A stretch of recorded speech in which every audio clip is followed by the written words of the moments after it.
gone 2 o'clock. I would like us to start our meeting of the Standing Committee of Public Accounts of the Western Cape Provincial Parliament for purposes of looking into the annual report of the Department of Sport and Cultural Affairs, as well as its entity. We'll also be looking at the Auditor General report as well as the Audit Committee report.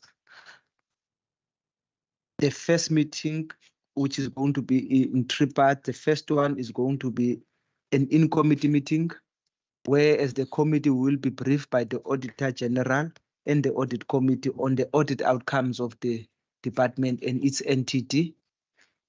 And thereafter will be joined by the department and its entity, meeting which will be open to the public. And thereafter, if we finish allowing members to ask questions, we will allow members of the public who will be present. For record purposes, honorable members, can I get an indication of members present at the meeting? Good afternoon, Chairperson. Good afternoon, ladies and gentlemen.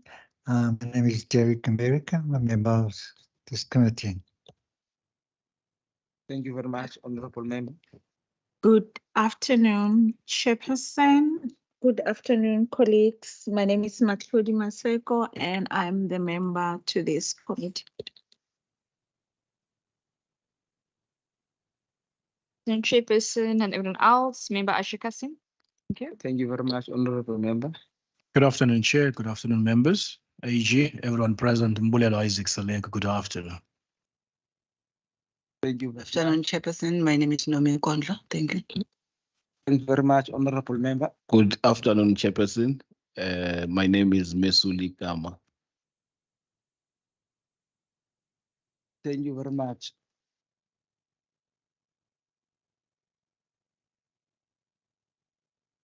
Now, what I'm going to do now, honorable members, I'm going to hand over to the AG to take us through the report of the department as well as the entity. It's actually 4 reports, 5, but it's all gonna be dealt with by one person. It's not going to be different people, so which is make it even easier. And when it comes to entities, it's also one report because the audit committee of the entity is also the audit of the entities, also the audit committee of the department. Let me hand over to the AG. Good afternoon, Chair. Good afternoon, members. Maybe I can just introduce myself and the rest of the AG staff that is present. I'm Ignatius Fourie. I'm a senior manager in the Western Cape office of the Auditor General. I'm responsible for the portfolio for the Department of Cultural Affairs and Sport and the 3 entities under the department. With me, I've got Tasneem Adams and Chepo Mshlomi, that's from our Stakeholder Liaison Management Office. So, Chair, if you would allow me, I think I'm going to take the 4 documents. It's actually 4 documents. So it's a briefing document for the department and then a briefing document for Language Committee, Cultural Commission and Heritage Western Cape. I'm going to take those documents as read, Chair, and I know that certain parts of those documents has also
a serious note, honorable members,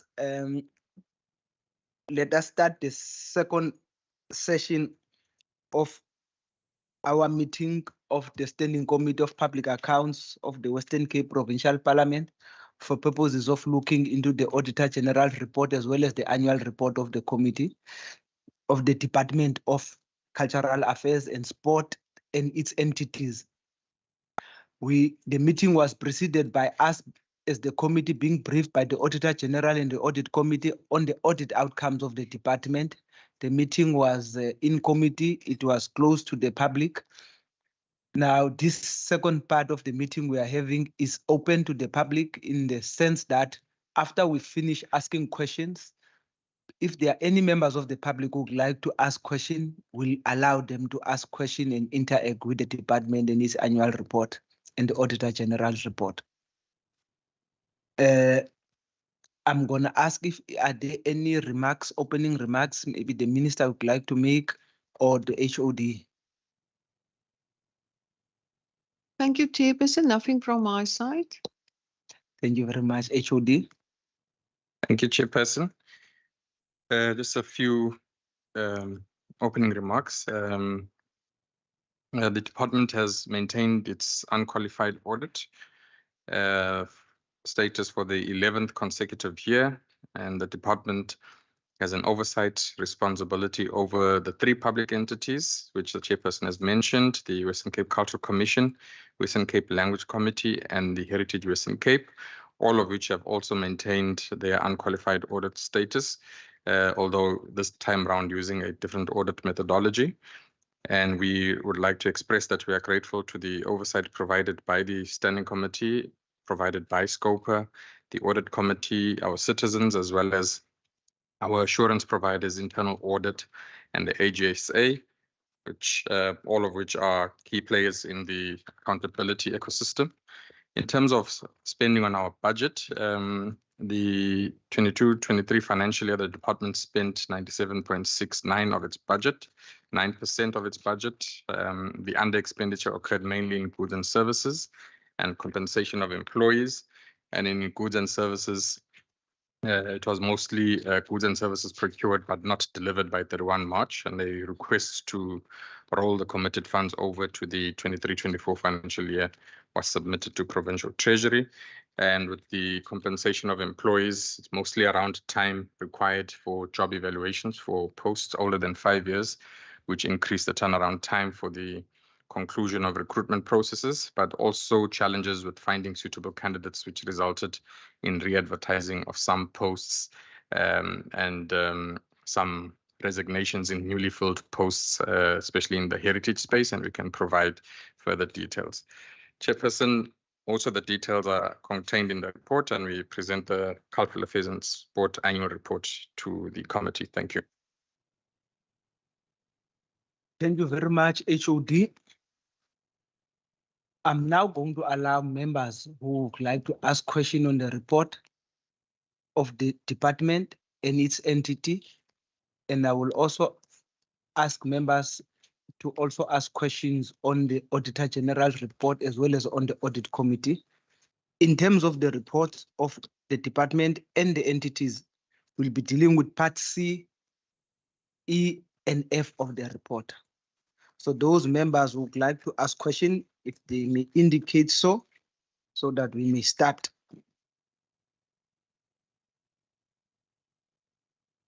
We can start with the department. A, C, E, and F. C start on page 140 of the report. Honorable Maseko. Thank you very much, Chair, and again, congratulations to the department for the unqualified audit outcome, which we anticipate that the following year is still sustainability will be there. So I'm going to say in advance, congratulations, just in anticipation that that will be the case, just also to follow the suit of proving the point. I just want to find out just one question from the department. There is an irregular expenditure that is currently being investigated, and we asked when in the closed session, we asked about that, and the audit committee chair mentioned the scans. Is there any other attachment to that amount of regular expenditure of 15 million? Because we have about 15 million from the small department like this, it quite makes a dent into your budget. So if you can unpack and talk to us about identifying the loopholes on that, and also to maybe amplify one of the messaging that I've been, as we interact with the department, of the issue of the CETA, to say there need to be a serious conversation about the CETA when coming to performance, because there is a implication that is it shows the underperformance, but it's something that you don't have control on, because you have to depend on CETA to make sure that you can procure what is needed for whatever that you will be, you need them to do that for you. So if we can get that unpacking of the 15 million, that what else and how far is the investigation of what happened with that amount. And other than that, congratulations. I think, Chair, from A, B, C, D, every book, I'm done. Thanks very Thank you. much, Honorable Maseko. Honorable Ngondlo. Thank you, Chairperson. I just want to start on page 144 of the department about the limited financial and human capacity as part of your risks to provide sufficient and appropriate support to youth. I just want to understand, in as far as this risk that we have identified, how are you dealing with it? Is the department having a dedicated youth focal point that is responding to this risk as it has been identified? That's my first question, Chair. And then on page 1, that is section E. I just want to understand on the limited bids. I think this is one question one has been asking, I think, to the other departments, just to understand in your environment, what would necessitate limited bids? Which are these products that cannot be put on competitive bidding to allow for other suppliers to bid? Perhaps explain that to me. And please take note, we are already aware that it is allowed in the law that you go through provincial treasury. I think because you are the last department, we've been asking the question and we've been receiving that response. So I don't want you to get into the trap of wanting to explain to us what we know. I'm just trying to understand in your environment, what circumstances would lead to you having to do limited bids. So that is my second question. And then on page 219, I think the HOD was explaining in his remarks, and perhaps he can just clarify better in the delays in COE caused by job evaluations of more than 5 years. When the department says it could not find suitable candidates, what does that mean? What are these skills that seems you are unable to find suitable candidates, resulting to delays? And what mechanisms in place have you put now to try and secure those jobs? And are those funded posts? Thanks, Chair.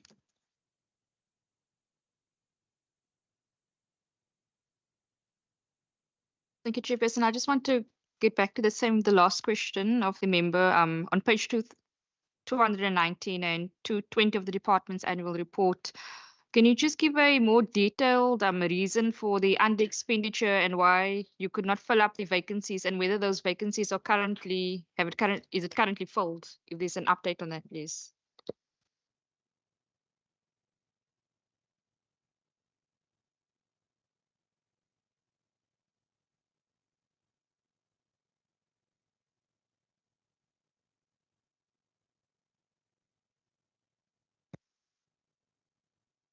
Thank you very much, Chair. The CFO will cover the irregular expenditure and the CETA and the limited bidding. And the directors will cover some of the COE because I would like us to use some real examples so that members can see exactly which roles we're talking about, as well as the last question about the detailed reasons and the updates on whether these vacancies are being filled. So I'd like to give CFO to begin. Thank you. Thank you, HOD, and good afternoon, Chair and members. So with regards to the irregular expenditure, the 15.4 million, it related only to 2 digitization scanners that we procured, and a small amount was included for the maintenance for 1 year, which we needed to pay upfront. And maybe just to give an indication of the process that we normally follow. So when it comes to IT equipment, we are required to follow or procure off the contracts that CETA had already procured, or they've already done the procurement, they've done competitive, they've tested the market, and they've come up with a list of all of the things that could potentially be needed by departments. In this case, it was very specialized scanners, and it was not on the lists. At the time, we were not aware of the fact that we needed to approach CETA for them to actually do the procurement on our behalf. So, and then obviously because we needed to procure, it was earmarked funding. We received for ad hoc for 1 year, and we needed to ensure that we procure it in the year under review. And therefore we followed our own internal procedures. Our internal procedure was above board because we followed our procurement processes, but unfortunately we did contravene the CETA Act that requires us to approach them in the event that any of the equipment that we require is not on those lists. So that is basically what or how it transpired. Follow up? Yeah. Yeah. I think it's better to follow up now. So who does the determination? Because that is the totally different circumstances that beyond your control. Yes. So like I said, we weren't aware that we needed to follow the CETA. So in the norm, we would procure off those contracts. So we've never had a situation where we needed exceptional IT equipment, which was what happened in this case. So basically, both the supply chain team responsible for acquisitions, they are supposed to monitor these contracts and make sure that it does respond to what we require. But like I'm saying, in this case, it was specialized. And it was an error in judgment at the time because, like I'm saying, we honestly weren't aware of the fact that we needed to approach CETA. So it is currently just to the process that we followed. So we had to subject it to what we call a determination test. And part of that determination test, which is done by the internal control unit within the department, they will then also consult with CETA, to see to what extent we now need to include that information in our motivation, because once we have concluded the determination test, we then need to submit it to Provincial Treasury for possible condemnation. And obviously we need to make sure that we've covered all our bases and that we give them enough information in order for them to apply their minds. Yes, so it's called a determination test, and it's done by the internal control within our department, and it's already in process. They're quite far in the process. Thank you. And then so the limited bid, yes. So the supply chain legislation does allow HODs to approve procurement by other means, like member mentioned earlier. So in our environment, there is nothing really that would require us to do limited bidding unless it becomes impractical. So just an example of how the limited bidding that we entered into during the year under review. So within the sports space, the national department normally issues a transversal tender. So they will follow a competitive bidding process and provinces will be involved. So we will form part of the bid specifications, the bid evaluation, as well as the adjudication committees. And once everything has been concluded, they will then award service providers to the different provinces. And that has been happening for the past 6 years. So we've had transversal tenders on 2 occasions. Unfortunately, in the year under review, that tender came to an end. So it expired. They then issued an extension, but when we looked at the documentation of the extension, we realized that the extension was invalid because they extended after the expiry date, which is not allowed by legislation. You have to extend before the expiry date. So, and in our environment, the events that we have, there's quite a few participants.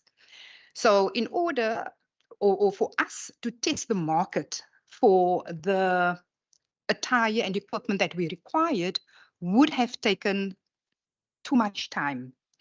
So in that case, so basically what we did at that point in time, we approached our provincial treasury and we gave them the motivation. We've given them an indication of what the situation is.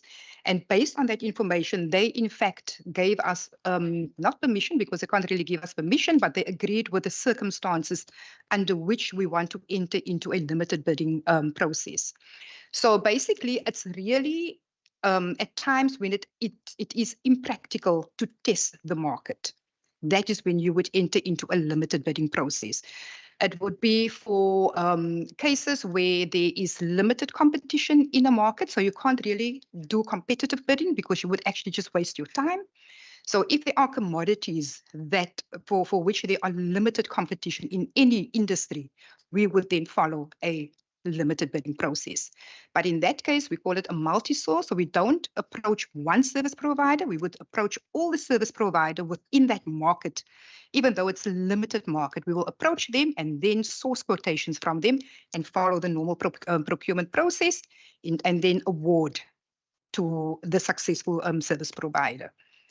So again, it's really just when it is impractical to follow a competitive bidding process. In the main, we do competitive bidding. It's only when in some cases we test the market and we do not get responses. Then we enter into a second process, which we call the multi-source process, where we actually go and look for service providers that can provide the service to us. And we then follow the process, due process after that. So I hope I have responded to members' question. I'll take any follow-ups. So on this particular one, the circumstances were, as you say, were time pressures, 1. 2, you went into a multi-source.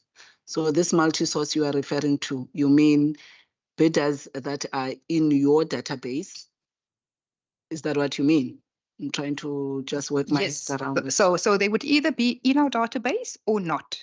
If they are not on our database and we do eventually make use of it, we have to ensure that they are registered on our database before we can do business with them.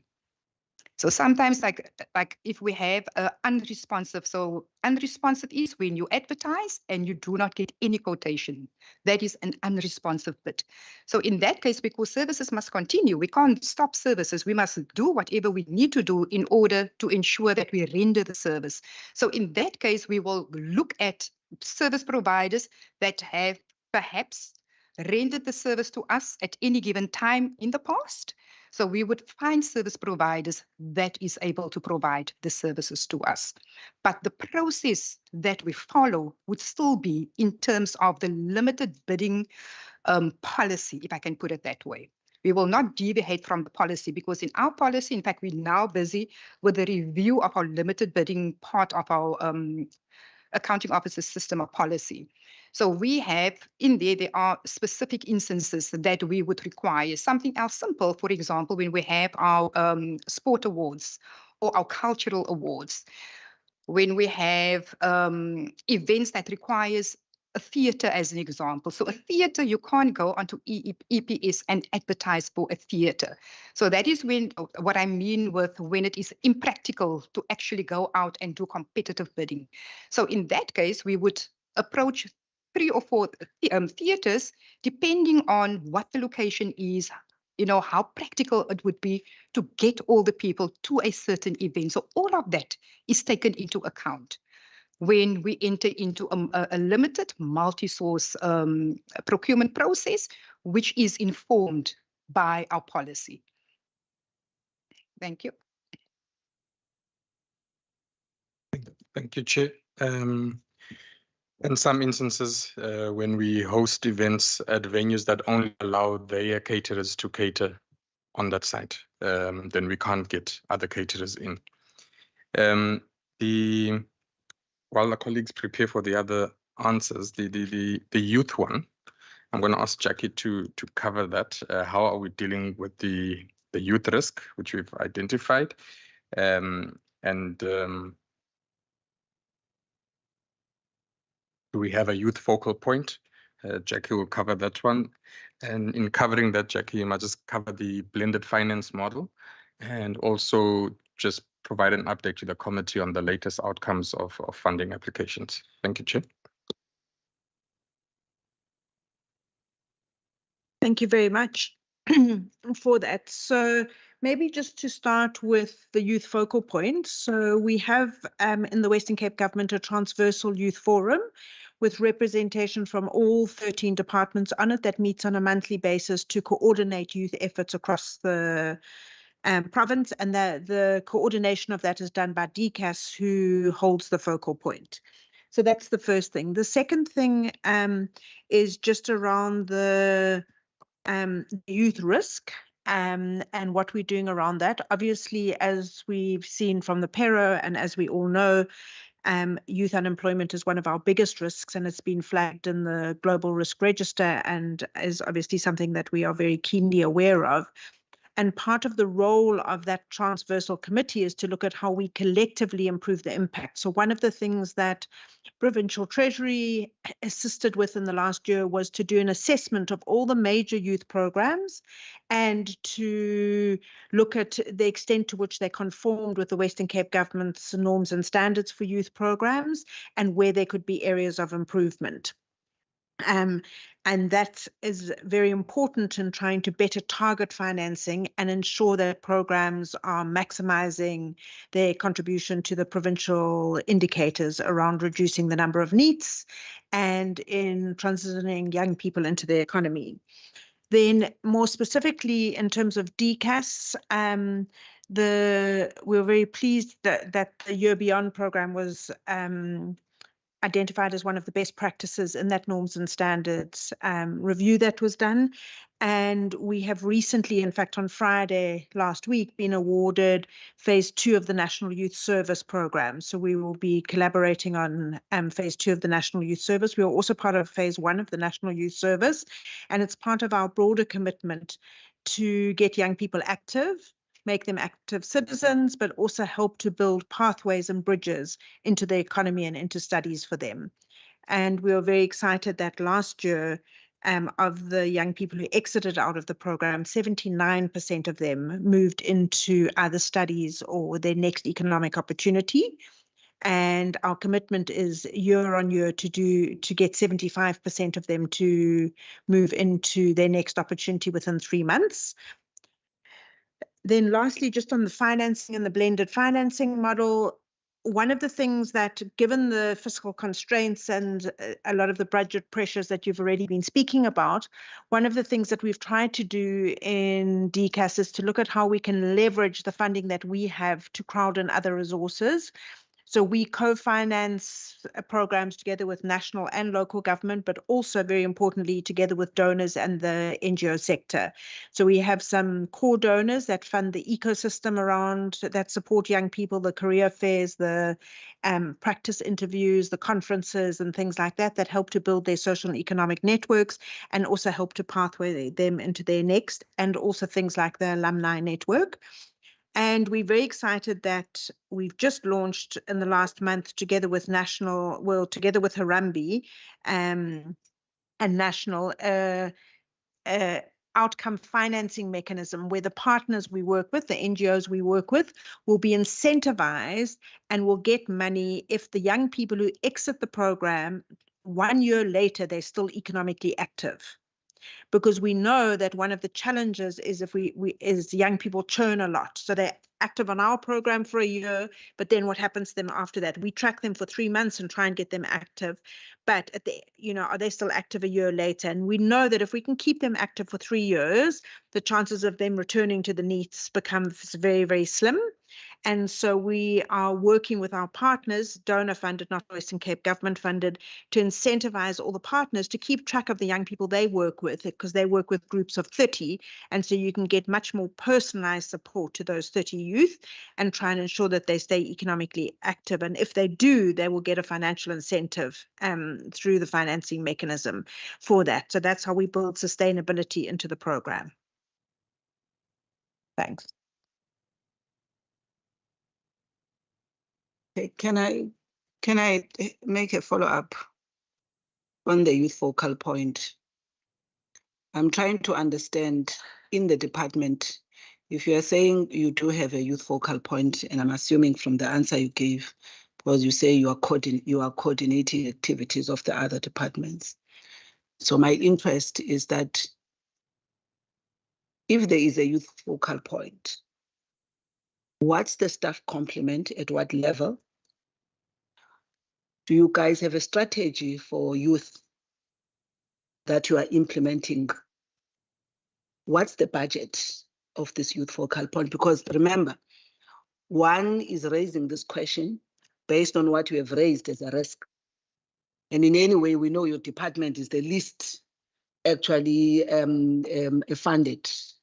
I mean, it's got the lowest budget across all provincial departments. So I'll be interested to understand that what is this youth focal point? What budget is it dealing with as a percentage of the budget of the total budget of the department itself? And in that budget between COE and programs, if you can just, because I just need to understand how is this risk that you have raised here. And as you said, you are dealing with it by crowdfunding and all the other things that you're doing with other funds from national or local government. Thanks, Chair.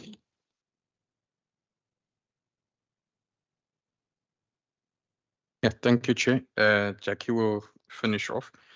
Just to so in the Western Cape government, we are probably outside of the Department of Education, the only department that deals with a significant component of youth. So we deal with everybody, but the major client for our business is children and youth. So DCAS is youth focused. The focal point that we mentioned is not within the department. It's the forum that we chair on behalf of Western Cape government that looks to coordinate all the other youth programs within the Western Cape government so that they meet with the norms and standards which have been developed through DCAS for youth programs. So DCAS as itself, as an entire outfit, is specifically youth focused. And then we have the after school office, which also has a component of youth. We have the MOD program, which falls under sport development, and in various components, all of these programs, we can then, after the meeting, Chair, provide sort of data about how much of the budgets that DCAS has are specifically talking to youth. In terms of the strategy, the Western Cape Government Youth Strategy that was developed in 2013 is still the one that is in place. But what we've started now is a process that will lead up to a review of that strategy. We've started by developing the norms and standards. And the next step was what Jackie mentioned, where we took all of the Western Cape Government youth programs, tested them against the youth norms and standards, gave the reports back to the departments, and then the departments are able to see to what extent they need to improve to meet the norms and standards, and how they will plan that into their future, or also make a decision that actually this youth program is not working in terms of the norms and standards, and we need to look at trying something else that will work. That work is going to be leading into the review of this strategy, and I think Jackie mentioned that it's time. I think it's about 10 years that we've had it, and we're going to be reviewing it as a government. But Jackie, I just need you to cover any other areas that I might have missed. So maybe just to complete on the youth strategy. So National has obviously gone through a process of revising its youth strategy, and has called on all provinces to do the same. That process has been driven by .p, but together with the Youth Forum, and with the idea that next year there would be a revised policy. But in preparation for that, there's a whole lot of work that's currently happening. So that's just on the policy. In terms of the complement and the budget, I think you've already answered on the budget, HOD, that you'll provide details across all the different components, because of course there is money that from all the different components that goes to youth.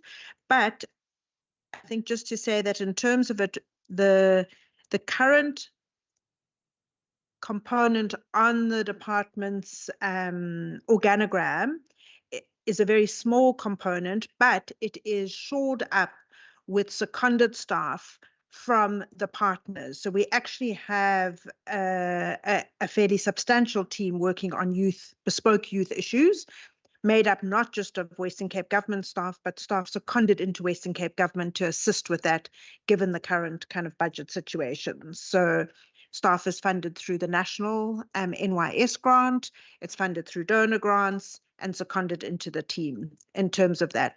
The team is mainly youth themselves, so 83% of the team are youth themselves, and 72% of the management are youth themselves. So it's driven by a young youth team and staffed by a young youth team. And there are 10 professional staff, and then there are a number of intern positions supporting them.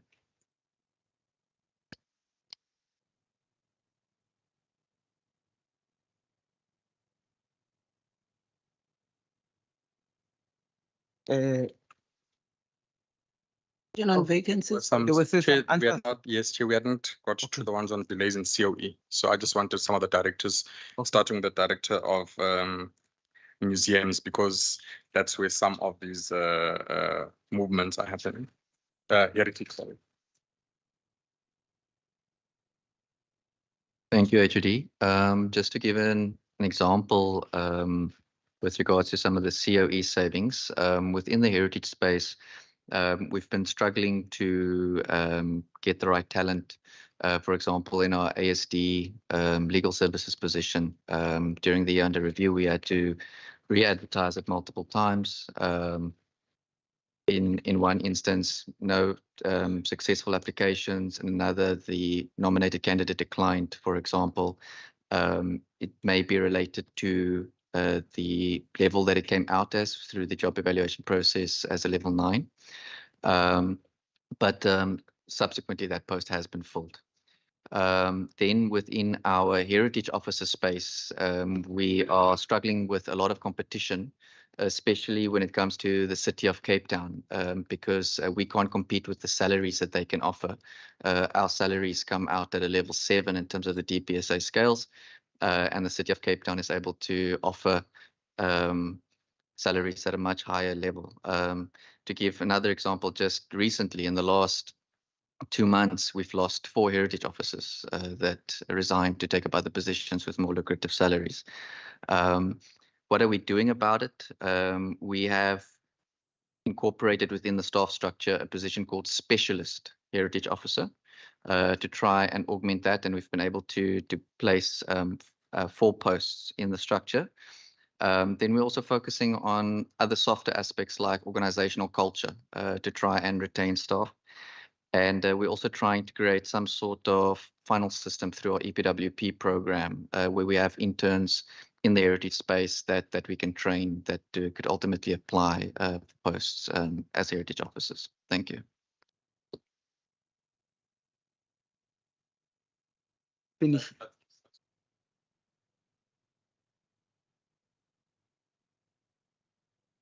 When we were looking at when we were being briefed by the Auditor General and the Audit Committee, they mentioned, among other things, there is a new form of reporting now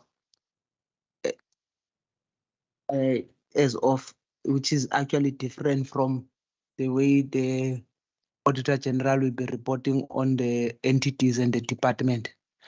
Just want to check how is that actually fitting in? How have you experienced that? I know we were briefed about it by the Auditor General that it was going to happen, but I just want to check with it having started, how is it doing? The other one, they mentioned also that among other things they audit is also the initiation. Just wanted to check whether what kind of auditing is being done on initiations. They said the department will be best suited to answer that, but there was an auditing that is done on initiations. I see there are quite a number of municipalities that have returned their monies unspent. I'm just looking for the page 234. Some of the unspent fund returned to the department from Hesekwa Municipality, City of Cape Town, Dievaterskloof, I think even Langeberg and Berrivier. What is the reason for the return of this money? Why are the municipalities returning these monies unspent? The other one is on I just want to check, are you on page 249? Heritage asset consists of a life-size replica of caravel ship situated at the Mossel Bay Museum, which was used by the Portuguese explorer Bartolomé Dias when he landed in Mossel Bay, which is almost 600 years ago. Are you reporting on the value of that ship, and then are you taking it as also as part of your asset as well? The last one is on this midnight storm. Is the storm over now? Or I think you will be removing it from your liabilities. So is that now over? Is the storm really over on the midnight storm issue? That's on page, I know it's been there before. It's on page 269. That's all from my side. Honorable Maseko. Thank you very much. Chair, I just want to find out, and I'm going to make an example on page 111, under the Eden Equestrian. The Federation failed to submit the compliance documents, and the remaining funds are going to be utilized during September. Then on page 113, again, the SWD Rugby Union Federation, again, also due to the Federation failing to submit all their compliance documents timeously. I tend to believe this is a ongoing relationship that you do have with these federations.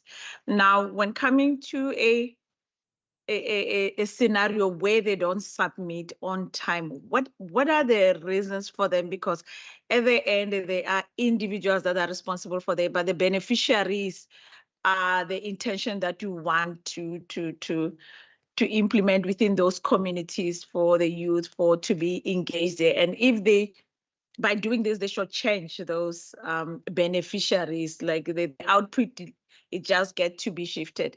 Now, what are the reasons for them not to submit? What is the, and in that instance, how do you deal with it? Because at the end, I mean, in the constituencies, you will hear that no, the Department of Sports, Arts and Culture doesn't want to transfer the money, but we know that there can be the scenarios like this. Now, what are mitigating factors for this before you take a decision that now I'm going to redirect those funds because now I'm not getting the compliance like they know they are supposed to do that? What is the mitigating factors to deal with scenarios like that? And maybe the last one, it will be all these transfers that you do for the development, how do you evaluate the impact of what you are doing as you transfer within different organizations? When do you say, I want to see those kids that I transfer the money for them to write music where they are? When do you do that research to find out that the value that you try to add into those kids or those youth or those organizations are paying dividends within the communities? Chair, that's all for me. Department. Thank you, Chair. The bulk of these will be covered by the CFO, but I'd like Dr. Bauer to open with the second last question, the one dealing with the non-complying organizations, and Dr. Bauer to start with talking about the workshops, funding workshops, all the way to the trilaterals. Cover that. Then the CFO will cover the rest, and with Michael coming in for the caravel. And if CFO wants to cover that too, she can do it. You cover the caravel, okay. Okay, Michael will do midnight still. Lyndon. Good afternoon, Chair, and good afternoon, members. So we've got a quite an evolved process with the transfers, and I will start just by indicating to you what we do. So between 1 June and 30 September, every federation is allowed to apply online to us as the department for their specific needs. The needs could be development, administration, transformation, or major events, because they may be hosting an event in their particular district at any given moment. We then start in the month of August, because they have until 30 September, with funding workshops. The funding workshops are done either virtually or it's done physically. This year we went to Central Karoo and Eden, where we did that physically, but the rest were done virtually. We then take the beneficiaries through all the documents and then indicate how they should apply. Mr. Tutu, the Director for Sport Promotion, also chaired a session with Lotto, where we also showed them how to apply for Lotto funding as well.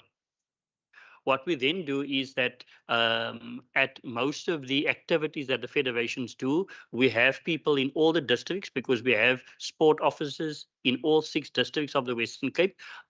They go then attend many of the activities that take place. So every activity where there is an event that takes place, they, in terms of the agreement that we have, they have to invite Minister Marais, they have to invite myself, and they also have to invite the local office. So in that way, we then monitor that the event takes place, and any activities relating to development, we will also be part of that. We then continue that in the 2 months of January and February, we meet each beneficiary physically or virtually in something called a trilateral process. The reason why it's trilateral is because the local sport council is also invited to sit in on that particular meeting. The local sport council will then indicate to us if they are satisfied that the money was spent in the manner that the beneficiary has indicated, and they are also allowed to ask any questions. We then would ask questions to the beneficiary, not only of the funds that they used for the year, but any of the applications that they may have made as well. We then zoom in, Member Maseko, on any of the non-compliance, because the non-compliance could be anything within civil society. If they do not have a AGM for the year, we will not transfer money to them, because in terms of the MOA that we have, they have to have an annual general meeting and they have to have audited financial statements if it's above a certain amount. So as soon as you go, in our case, above 50,000, then your financial statements has to become audited and all of those things. We give them the criteria, 0 to 50, 50 to 100, and 100 to whatever the amount may be. But then they would have to have financial statements, or they would have to have a chartered accountant that would have to do their books. So we then engage with them. And in the case of the ones that you mentioned, like SWD Rugby, we have a long-standing relationship with them. SWD Rugby also plays in the Currie Cup B section, and they've also hosted recently one of the junior tournaments, like the Craven Week, would be held either in George or in Western Province, etc. But we do have a very strong relationship with SWD. They've got some great rugby clubs that participate in that. So we monitor with them, and it's just like Western Province Rugby this year, in the last 2 years, has been placed under administration. But we still have some relationship with him because, of course, Western Province Rugby is still a big brand and is also important for development. So we monitor them in that fashion.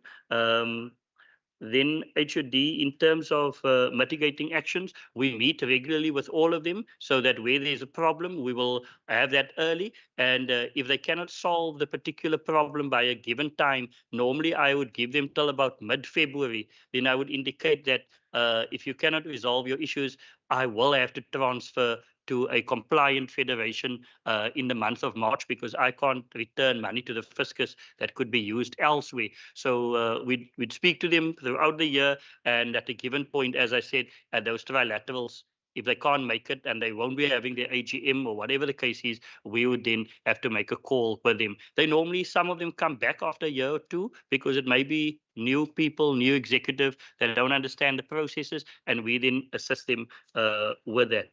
HOD, there was one question from the chair relating to Langeberg and Bergrivier. Do you want me to answer that one? So Langeberg returned 495 and Bergrivier returned 300,000 to us. In both cases, it was for netball courts that they needed to build. In Langeberg's case, they built 2 netball courts, but they didn't build the ablution facilities because they indicated to us they didn't get co-funding. So in many instances, our grant that we have from Equitable Share for facilities is a smaller grant of about 2 million rand. Now, 2 million rand will not build you big premises. So in many cases, they've got a co-fund. In Bergrivier's case, we gave 300,000 towards their netball courts, but unfortunately, Bergrivier had built their netball courts on a terrace. So they had 3 or 4 netball courts that were not at the same level, and they then, after they got their engineers report, realized that they would actually have to spend much more money on leveling and getting to level netball courts, and they elected to send the money back. And next week, between HOD, Minister, and myself and Mr. Tutu, we will look at the new applications and determine where that money should go to any of the municipalities that have applied for funding. So that's Bergrivier. And in Langeberg, they also did not finish the ablution facilities, returned the money to us. So we will now make a decision on the municipalities that have applied, because we also have a funding application for municipalities that opens 1 June to 30 September, and municipalities can then apply to us, and we then assess whatever applications come forth, and we then make that determination. Once HOD and Minister has applied their minds, it will be gazetted and will then be made available to those municipalities in February next year. Thank you, Chair. Chair, before CFO. Okay, I think there's follow-ups. I was going to say there's Yeah, I just wanted to follow up. I was about to raise the question on the Portuguese explorer, then you asked the same question. I don't think they answered or responded to your. No, it's fine. I'm more interested to know why is the department still maintaining things like that. I'm referring to the Portuguese explorer, the ship that is being maintained, and the money that is being spent on there, when those were tools that contributed to our suffering here in South Africa. So if you can just give clarity as to why we're still maintaining on that, please. The tool of colonialism. Honorable Thank you very much. I just want to find out what in the response about Langeberg and the Berg Refi. When you allocate the monies to the municipalities for that intention, like for netball, what are the metrics or that you attach to that allocation for the readiness to see if that municipality is going to be able to spend that money before you can give them? Because giving the money and then they return it, surely by now there need to be a metrics to check if really what the intention is going to work and is going to be doable or not within those municipalities. Do you attach the metrics to that to tick the box of whether it's going to happen or not, or they do the wish list and you just get the municipalities and give them and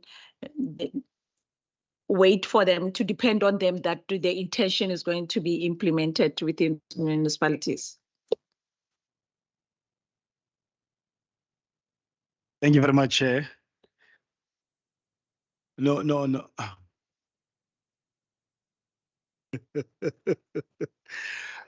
No, Chair, thank you very much. No, Chair, I just wanted to latch on to what Member Maseko is saying, because the issue of money being taken away from municipality A or municipality and taken to municipality B, whether I like A or B, it's always worrisome for me. And because at the end of the day, the end user is the one that is actually losing at the end of the day. And that is something I've been dealing with for the last 4 years, because it's a norm national. You'll find nationally that you say they will take from A and they will give to B. But the municipality is not the one that's going to be affected, but the end user, who is the residents of that particular municipality, that will be short. And we need to come to a level where we are very proactive in terms of avoiding such things. So I would like to ask from the department, what is it that you think you can do better? In making sure that we are not confronted, by this, by this issue of taking A to give to B, because that is an issue for me. Because I know in terms of human settlements, there is a proactive way that says before we can find you, we must make sure that the project is ready for implementation. So because we are raising expectations within our communities that can lead to unrest, and you need to guard against such elements. I think that's something that is I wanted to close on that one, Chair. Thank you very much.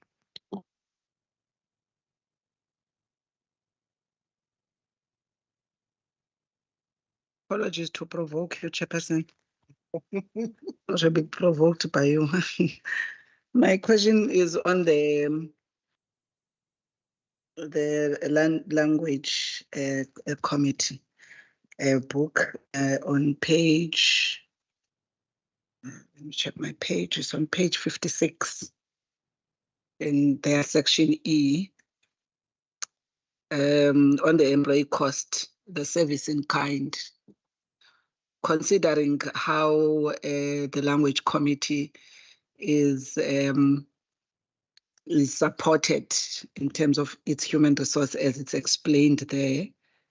And I see that you're saying the services in kind related to their salaries cannot be measured reliably. Now, the members' fees that are there, because I'm assuming you are with me, ne? Okay. I'm assuming this is departmental staff that then gets to do an additional role of the language committee. And I'm assuming by what you're saying here is that they get to be paid some in-kind fees, if I'm understanding properly, and you'll correct me if I'm not. My first question is, one, I just want to understand where there's blank in terms of payments of these fees in 2023. What is the explanation? What could be, were those people no longer there in this particular financial year? Because I see some were paid in the last financial year. And how do you determine the the payments, because I see it's different. It's 1, and I'm assuming 1,000, 2, 4, right up to the maximum is 6 there. So how are these determined in terms of payment, given the fact that you said you cannot reliably measure? I think the apportioned time spent and on operations and the likes.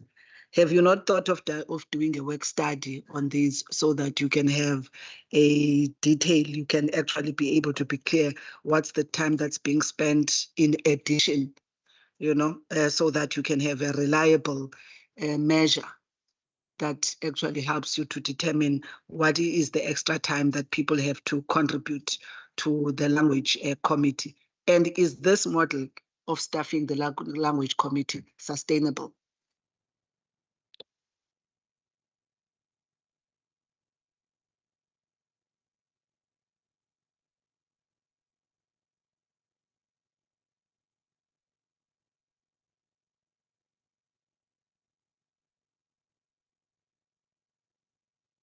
Thanks, Chair. So just to note the members' questions, the return of funds is only done after 2 years.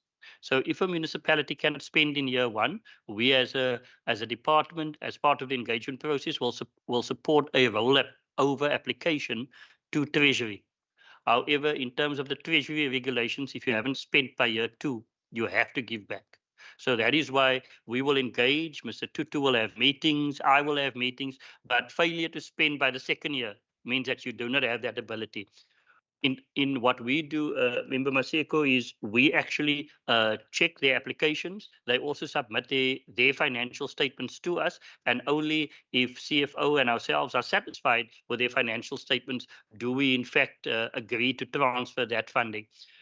All municipalities understand that we will never give the full amount of funding that they need for facilities, because our budget is only 2 million that is spread amongst a number of municipalities. Therefore, we can only but give a contribution towards any thing that they may want to build or upgrade. So on our side, over the last 10 years, there's been very few occasions when municipalities have returned money to us, probably only about 4 in the last 10 years that I've been in this position. So most of the municipalities are in good positions. They very, very seldom do not fulfill the contractual obligations in terms of any matrix that we may use. So on that basis, we've kept a track, an Excel spreadsheet of all our funding to municipalities since about 2005. So we know exactly which funding has been used and which has not been used. So all of these municipalities, it's rare that they actually do return money as well. And just in terms of the evaluation, how we evaluate,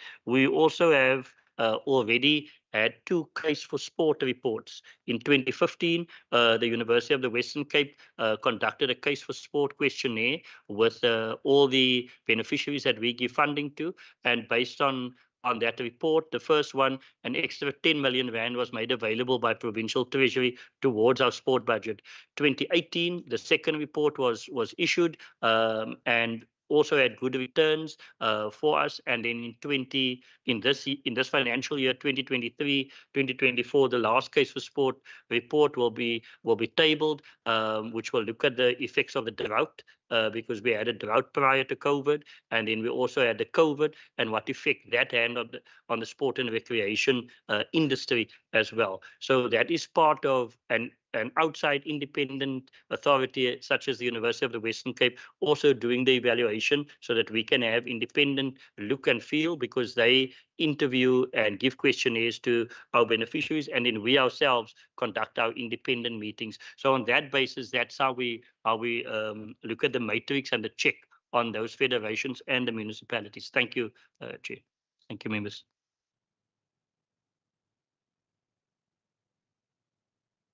Thank you very much, Chair.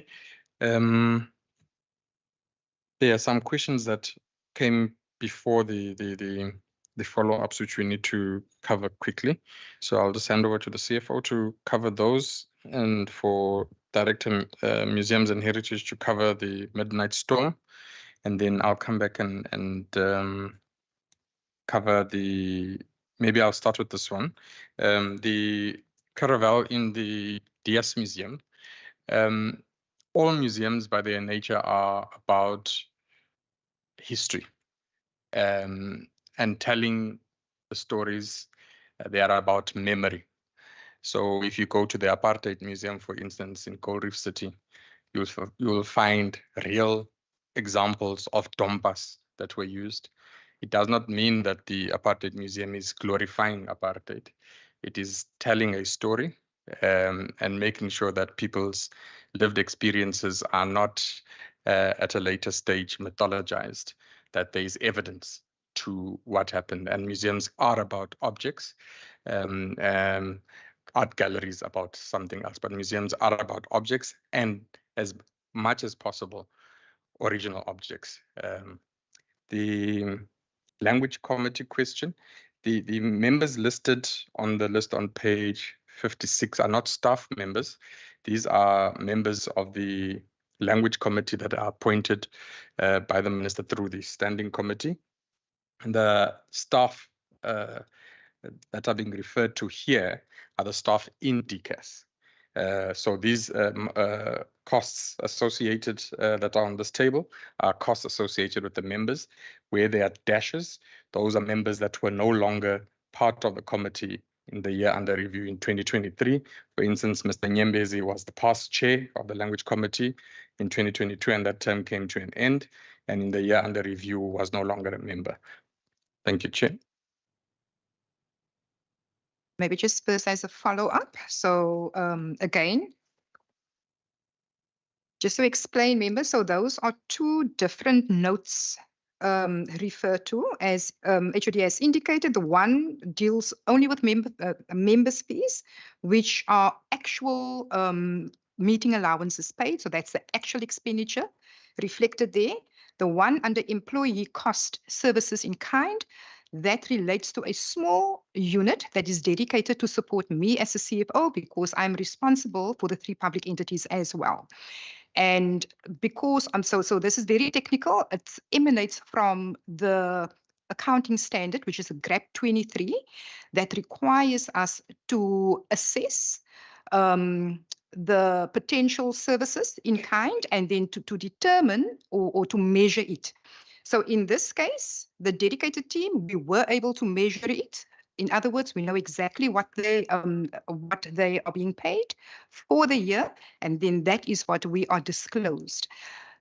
But at the same time, we do have, as an example, staff within the department that plays a dual role. Those ones we cannot measure accurately or reliably, and therefore they are not included here. So this only speaks to the small finance team that is dedicated to support me as a CFO with the 3 public entities. So that's the difference between the 2 notes. That's the one. Then there was a question from Chair on the differentiated approach and what our experiences were. So I think for us, the value that we derived from this differentiated approach is, firstly, it did have an impact on cost. So it did reduce our cost. And then because of the fact that the AG had a reduced scope, it also impacted on time. So that basically is the value that we have derived. So it was the first year, and then obviously we will assess over the next 2 or 3 years, whether we would still derive value and whether that value will increase over time. The second question was on the audit on initiation, whether we are doing audit or auditing the initiation program. So just to explain, we do work with our internal auditors, who is one of our assurance providers. And every year we agree on an audit plan for the year, which covers our service delivery areas, including initiation. Initiation was covered in the previous financial year. So to answer the question, yes, we do audit initiation, all our programs, but including initiation. Then there was a question on the other municipalities that return funds, and that was mostly in the library services. Dr. Bowe already responded to the facilities. So with library services, the reason for the under expenditure, it's mostly related to COE, where staff exit within the municipalities working within the library space. and then also the time that it takes to fill these posts. So it's mainly related to COE. And then HOD already covered the issue on the caravel, and then just in terms of the accounting treatment. So yes, we do treat it as a heritage asset because of its significance attached to it. Okay. Thank you. I think I'm going to hand over to Michael for the Midnight Storm. Yeah. Thank you. Just on the case on Midnight Storm Investments, they took Heritage Western Cape to court. They wanted to develop a section of land there by the Elands Bay vicinity, which is a declared provincial heritage site. Their argument in court was that by having declared the site a provincial heritage site, the Provincial Heritage Authority has sterilized their rights to develop the property. In court, the case was dismissed by the High Court, and then they took leave of appeal. The argument basically from Heritage Western Cape side is that having something declared as a provincial heritage site does not sterilize the developer's rights. There's just now certain criteria that has to be met, and they have to apply for a permit in order to develop the site. The case is at a stage where Midnight Storm has now approached Heritage Western Cape, where they have made a different proposal, where they now want to develop a section of the land in the buffer zone of the provincial heritage site. HWC is awaiting the official notice of intent to develop and the official proposal from Midnight Storm. But from our point of view, this indicates that they understand that by continuing with the court case, they have a very, very weak case. So that's just the background of it. Thank you.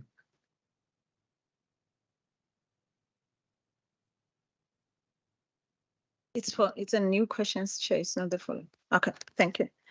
I just want to find out and congratulations, we saw the museum in Mossel Bay. It's very beautiful. The renovations that happened there were very, very nice. But the question is, I mean, you are going to react to COVID now, the impact of COVID. And looking at the renovations that you did, the energy crisis was not put into the renovations, and of which, if we have to generate revenue as we see that the budget constraints is the issue. That means that museum is going to be closed when there's load shedding. But what is the rationale behind it if you renovate and then you don't add the energy crisis, because it's the norm now that we have to say what is the option as you invest in those municipalities with the museums for tourism. And the other one, it will be I saw that in auditing there is the fees have decreased. What was different now? That is because all the years the chunk of your budget was going to the auditing, and now I saw it decrease. What was different this time that the fees were a little bit lesser than the other financial years? If you can share that with us. Thank you very much.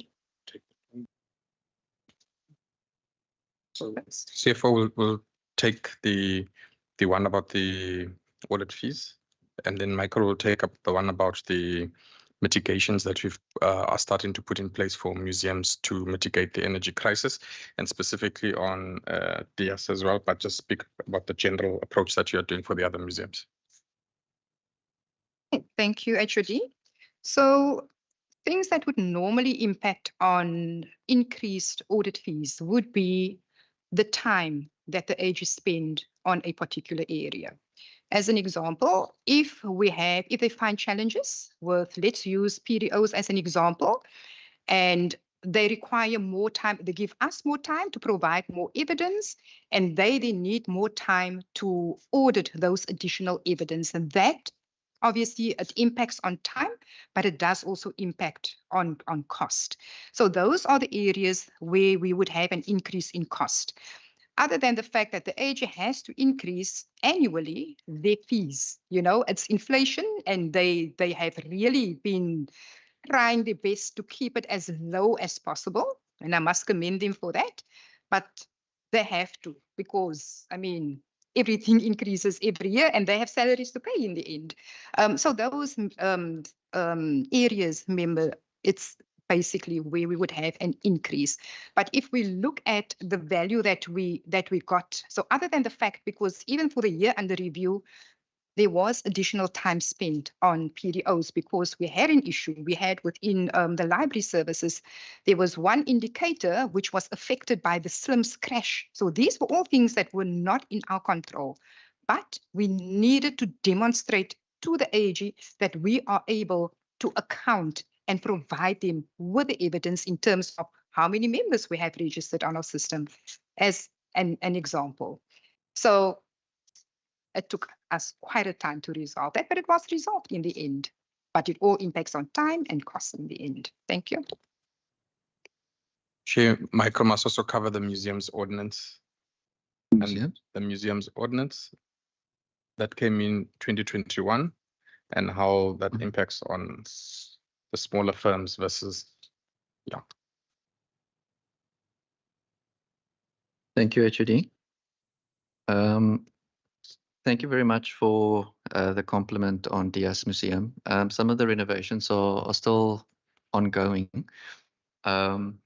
The planning for that, obviously, with the Department of Infrastructure has happened already prior to COVID. So some of that has limited our ability to put in solar and that type of thing, with the focus of that being mostly on occupational health and safety renovations to make sure that the building is up to spec. However, the museum itself does have a business continuity plan in place. It unfortunately doesn't have solar as yet, but it has, for example, generators to make sure that the aquarium and life support systems of the aquatic animals and that type of thing is able to function in the case where the power cuts out. And they then also have, as part of the business continuity plan, limited capability to keep certain sections open in the case of load shedding. But that is something to take forward, I think, in terms of solar for the Dias Museum specifically. When it comes to the some of the other museums, like our province-aided museums, we did manage in the year under review to make some resources available to about 7 of those museums that were able to then put in solar or some type of battery backup generation facilities to at least assist in cases of load shedding. And the museums have also put together business continuity plans just in case the worst happens, you know, and there's a total blackout. On the museum ordinance and the audit, what happened was in the previous years, we were still under the Museums Ordinance number 8 of 1975, and we amended the ordinance with the Western Cape Museums Ordinance Amendment Act number 2 of 2021. A key change in that amendment was that province-aided museums previously had to be audited by the Auditor General that charged certain fees. And subsequently in the Amendment Act, that has now been replaced by professional accredited auditors.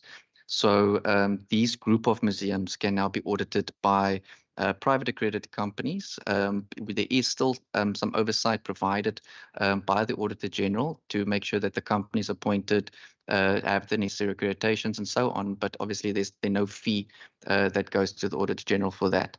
And that has resulted in a saving. Thank you.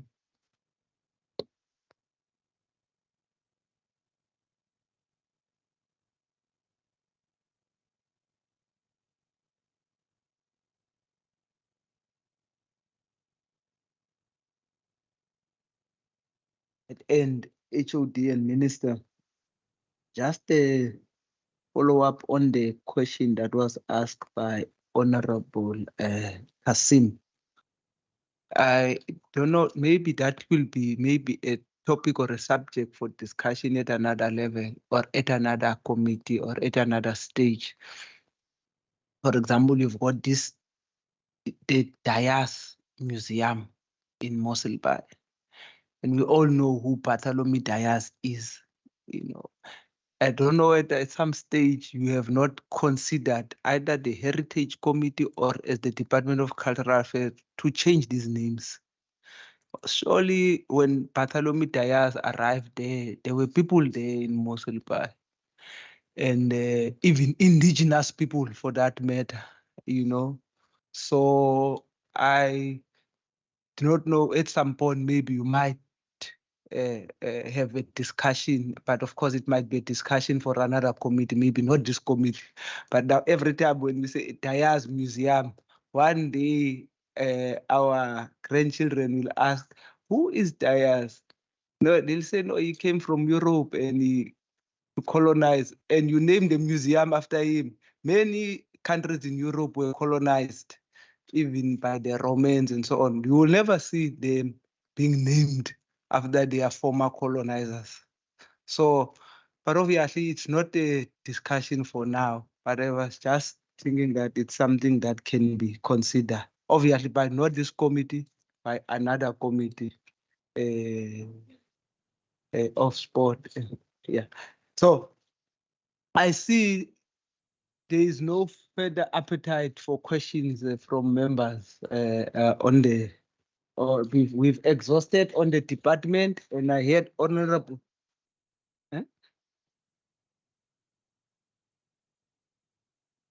No. I did not want it that. No, I don't think we will want to discuss that. I was just raising it in passing. But I see there is no interest. With exhausted questions on the department and even on the Auditor General and the Audit Committee. I've noted Honorable Nkondo did ask on the Language Committee, and I take it that then there are no further interest from members to ask further questions. Okay, Honorable Maseko. Thank you very much, Chair. We are done with all the books. We still have to do the resolutions. So you can thank the department and we can go on.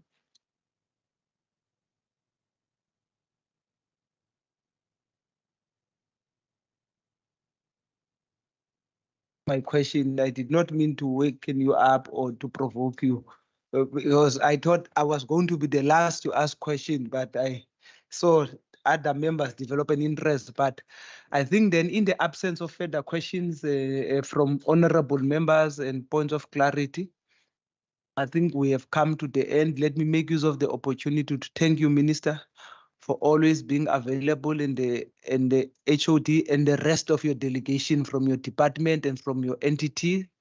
Thank you very much. And also thanks very much to the Auditor General and the Audit Committee, our reliable partners on the accountability ecosystem.